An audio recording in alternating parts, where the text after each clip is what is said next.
बहुत समय पहले की बात है। एक घने जंगल में सभी जानवर शांति से रहते थे। जंगल के राजा थे शेर सिंह। वो ताकतवर तो थे, लेकिन हाल ही में उन्होंने सोचा, ताकत से राजा बना जा सकता है, लेकिन क्या मैं सबसे बुद्धिमान भी हूँ? यही सोचकर शेर सिंह ने एक बड़ा ऐलान किया। अब जंगल का राजा वह कहलाएगा जो सबसे बुद्धिमान होगा। मैं अपनी गद्दी छोड़ूंगा अगर कोई मुझसे ज्यादा समझदार निकला। सभी जानवर हैरान रह गए, लेकिन यह सुनकर बंदर मोंटी, खरगोश बबलू और भालू गप्पू तुरंत सामने आ गए। हमें मौका दो, हम साबित करेंगे। तो तय हुआ एक बुद्धिमत्ता प्रतियोगिता, जिसमें 3 जज होंगे। उल्लू जी जो थे सबसे अनुभवी, हाथी काका जो थे सबसे समझदार, और लोमड़ी मैडम जो अपनी चालाकी के लिए मशहूर थीं। पहला राउंड, सवाल जवाब।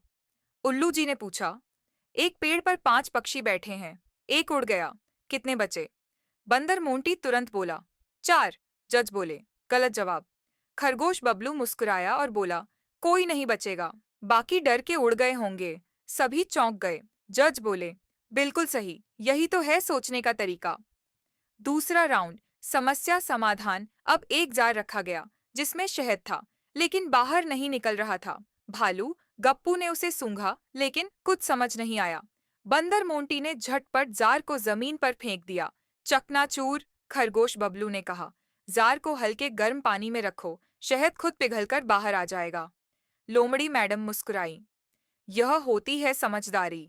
तीसरा राउंड, जंगल में खोई बच्ची। अब आया अंतिम और सबसे कठिन राउंड। एक नन्ही जानवर बच्ची जंगल में कहीं खो गई थी। तीनों को उसे ढूंढना था। भालू गप्पू रास्ता भूल गया। बंदर मोंटी तो हर पेड़ के सामने सेल्फी लेने लगा, लेकिन खरगोश बबलू ने जमीन पर पत्तों के निशान देखे और चुपचाप उन पर चलते चलते बच्ची को ढूंढ निकाला। अंत में तीनों जज मंच पर आए। उल्लू जी बोले, बंदर ने सबको खूब हंसाया, लेकिन ध्यान भटक गया। भालू प्यारे हैं, लेकिन भुलक्कड़ भी। लोमड़ी मैडम ने कहा, खरगोश बबलू ने हर राउंड में अपने दिमाग, धैर्य और दिल का इस्तेमाल किया। हाथी काका बोले, हम सब सहमत हैं, जंगल का नया बुद्धिमान राजा होगा खरगोश बबलू। शेर सिंह ने मुस्कुराते हुए ताज बबलू के सिर पर रखा और बोला, तू राजा नहीं, मेरा सलाहकार बनेगा, ताकि जंगल हमेशा समझदारी से चले। सीख क्या है?